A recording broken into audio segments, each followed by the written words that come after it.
मोदी जी भी लाइक भाइयों बहनों इंडिया में 5G होना चाहिए कि नहीं होना चाहिए, एंड मोटा भाई भी लाइक होना चाहिए।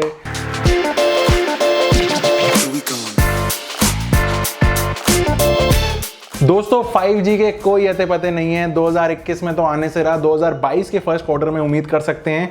ऐसे में एक नया नाम निकल के आ रहा है, हर जगह इंटरनेट पे चल रहा है 5G-I। अब ये 5G-I कौन सी टेक्नोलॉजी है, 5G से कितनी अलग है, और हमारे फोन्स में ये सपोर्ट करेगी नहीं करेगी, हमारे टेलीकॉम ऑपरेटर्स का क्या कहना है, गवर्नमेंट का क्या कहना है, इन चीज़ों के ऊपर इस सारी एक कंपाइलेशन बना के ये वीडियो मैंने बना दी है। आपको पूरी समरी मिल जाएगी 5G-I के बारे में। चैनल पे नए हो तो सब्सक्राइब कर लेना, हम इस तरीके की वीडियोस यहाँ पे बनाते रहते हैं। और अगर चैनल पे आप आते रहते हो तो बताने की जरूरत ही नहीं है, लाइक दबा देना जोर से, जिससे यूट्यूब को पता चल जाए कि भाई सही माल बन रहा है यहाँ पे, और लोगों को भी दिखा दो। बेसिकली दुनिया में जो 5G चल रहा है उसका एक इंडियन वर्जन आप कह सकते हो, जो कि हमारे IIT हैदराबाद और IIT मद्रास ने बनाया है। तो ये एक लोकलाइज्ड वर्जन ऑफ 5G हो गया, इंडिया स्पेसिफिक हो गया। लेकिन इसमें ना काफी सारी चीजें हैं जो नोट करने वाली हैं, जैसे कि बैंड्स और स्पेक्ट्रम एग्जैक्टली सेम रहेंगे, लेकिन काफी सारी जो इंफ्रास्ट्रक्चर की जो यूनिट्स होते हैं, जो मैकेनिज्म्स यूज होते हैं, जैसे रेडियो टावर्स इक्विपमेंट्स होते हैं, ये सारी चीजें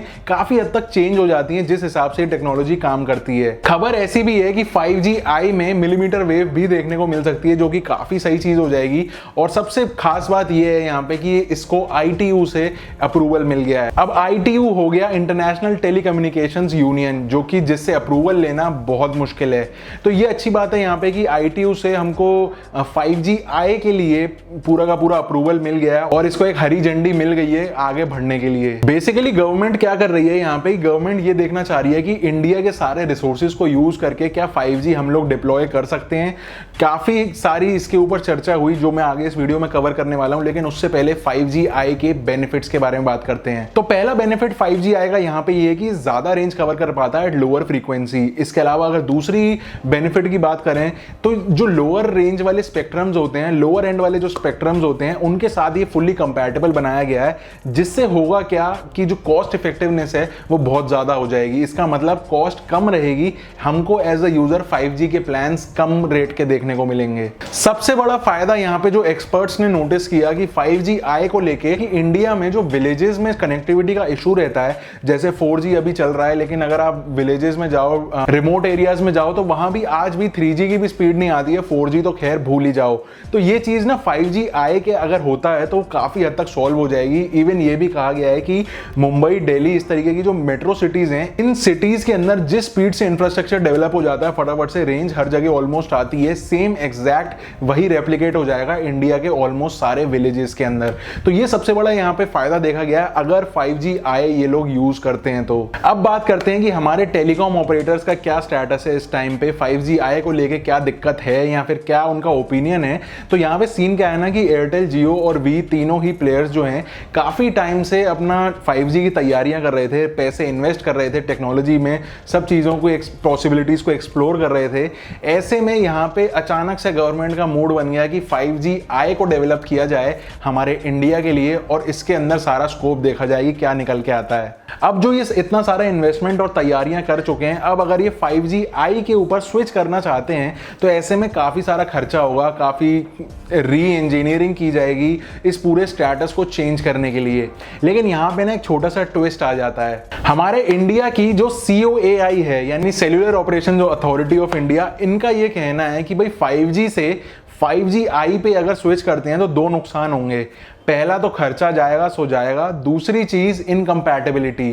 देखा ये गया कि इंडिया के जो 5G-I ये लोग डेवलप किया गया है, उसके अंदर जो बैंड्स ये लोग यूज करेंगे, ये ग्लोबल वाले लेवल्स के साथ इनकम्पैटिबल होंगे। इसका मतलब कि अगर हम यहाँ पे 5G के फ़ोन यूज़ कर रहे हैं और अपना 5G-I को यूज़ कर रहे हैं, और हम अपना फ़ोन विदेश में कहीं लेके जाते हैं, वहाँ पे 5G की कनेक्टिविटी है, लेकिन हमारे फ़ोन्स काम नहीं करेंगे क्योंकि कंपैटिबिलिटी इश्यूज़ रहेंगे बैंड्स के देशों के बीच में। तो फाइनली अब इंडिया में 5G आएगा या फिर 5G-I आएगा। तो यहाँ पे मैं आपको ये बता दूं कि ट्राई ने COAI और टेलको ऑपरेटर्स वेंडर्स, इन सबको ये बोला कि भाई आप लोग 5G को पहले पूरा एनालाइज करो, इस टेक्नोलॉजी को थोड़ा सा यूज करके देखो कि क्या दिक्कत आ रही है हमको, क्या क्या इसकी पॉसिबिलिटीज हो सकती हैं, हमको जो जो इनकम्पैटिबिलिटी के इश्यूज हैं उनको कैसे रिजॉल्व किया जा सकता है, अगर इसी में थोड़ी सी मॉडिफिकेशन कर दी जाए तो। ये सारी चीजें ट्राई ने बोली COAI और टेलको ऑपरेटर्स को कि भाई आप सबसे पहले इसको एनालाइज करो, इसके बाद आप अपना जवाब दो। तो टेलकोज का भी ओपिनियन सामने आ गया। जियो जो पहले ये कह रहा था कि भाई हम 5G पे सेट हो चुके हैं और 5G आने पे मुश्किल है, उनका स्टेटमेंट बदल गया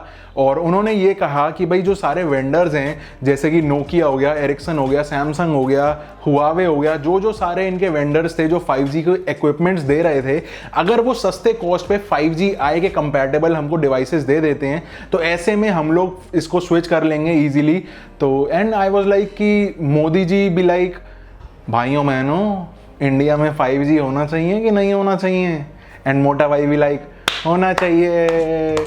तो ये पूरा सीन था जियो का। वहीं पे एयरटेल की अगर बात करें तो एयरटेल ने साफ मना कर दिया कि भाई हम लंबी चौड़ी इन्वेस्टमेंट्स कर चुके हैं, 5G की पूरी तैयारी कर चुके हैं, टेस्टिंग चल रही थी पीछे कुछ रिसेंटली, ऐसे में 5G के ऊपर स्विच करना काफ़ी ज़्यादा इनकन्वीनियंट हो जाएगा उनके लिए। और वहाँ पे वी की तो बात छोड़ ही दो, वी की यहाँ पे स्थिति बिगड़ती जा रही थी, वीडियो यहाँ पे डाली थी, डाउनफॉल शुरू हो गया है वी का, बंद हो सकती है कंपनी या पता नहीं क्या होगा, गॉड नोज। और वी तो छोड़ो, टाटा की तरफ से भी एक न्यूज है। न्यूज ये है कि एक कंपनी है तेजस नेटवर्क्स। इस कंपनी का काम क्या है कि बेसिकली ग्लोबल लेवल पे जो भी सारे नेटवर्किंग प्रोडक्ट्स होते हैं, जो भी इंटरनेट, ब्रॉडबैंड, 4G 5G, इन सब से रिलेटेड जो नेटवर्किंग प्रोडक्ट्स होते हैं वो ग्लोबल लेवल पे सप्लाई करती है।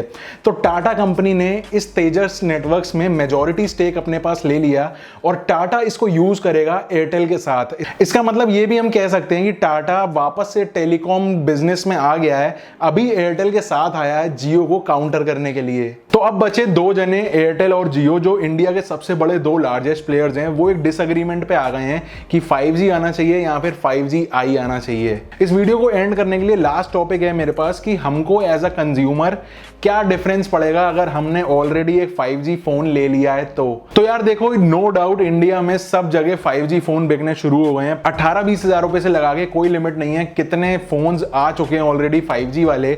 और ऐसे में हर फोन में बैंड्स अलग अलग हैं, किसी में एक बैंड है, OnePlus के सारे फोन्स में एक बैंड मिल रहा है जो लोअर रेंज वाले हैं। ऐसे में आईफोन्स हैं जिनके अंदर 12-12 बैंड्स मिल रहे हैं। तो ये पूरा अलग अलग हर कंपनी का सीन है। लेकिन ये आपको बता दूं कि जो अभी बैंड्स यहाँ पे डल रहे हैं वो सारे ग्लोबल स्टैंडर्ड वाले हैं। अगर ऐसे में 5G गलती से भी आ जाता है तो हमारे जो 5G फोन हैं वो धरे के धरे रह जाएंगे और हमको नए वाले 5G वाले फोन्स लेने पड़ेंगे। तो ऐसे में मैं आपको यही सजेस्ट करूंगा कि जब तक ये चीजें जो हवा में है ये क्लियर नहीं हो जाएं, सेटल नहीं हो जाएं कि 5G आएगा, 5G आएगा, या फिर 5G जो आएगा वो इस तरीके से मॉडिफाई होके आएगा कि 5G वाले बैंड्स उसके ऊपर कंपैटिबल होंगे। क्या होता है, जब तक ये सेटल हो जाए तब तक अपने परचेजेस मत करना फोन के। एटलीस्ट अपने पैसे दाव पे लगाने से एक जुआ टाइप का खेलोगे अगर सिर्फ 5G के नाम पे अगर आप कोई लेटेस्ट फोन अपग्रेड करते हो तो। लेकिन नो डाउट गवर्नमेंट इस चीज को भी नोटिस में लेगी कि जो फोन मेकर्स हैं वो इतने टाइम से फोन्स बेच रहे हैं मार्केट में, तो ऐसे में उनका भी नुकसान नहीं हो, पब्लिक भी नहीं भड़के। तो लेट्स सी क्या होता है। आपका ओपिनियन नीचे कमेंट करके जरूर बताना कि 5G और 5G के बारे में आपको क्या लगता है। रुकोगे फोन लेने के लिए या फिर ले लोगे, बाद में चीजें देखी जाएंगी। ग्लोबल स्टैंडर्ड 5G होना सही है या फिर 5G इंडिया वाला होना सही है? आपका जो भी ओपिनियन हो नीचे जरूर बताना, मैं सारे कमेंट्स पढ़ूंगा। मेरा नाम है चंदन, आप देख रहे स्काइस्टेक हिंदी। वीडियो पसंद आई हो, थोड़ी सी वैल्यू मिली हो तो एक लाइक का बटन जरूर दबा देना और मैं मिलता हूं आपसे अगली वीडियो में। तब तक के लिए स्टे सेफ, स्टे स्काइस्टेक, सी या।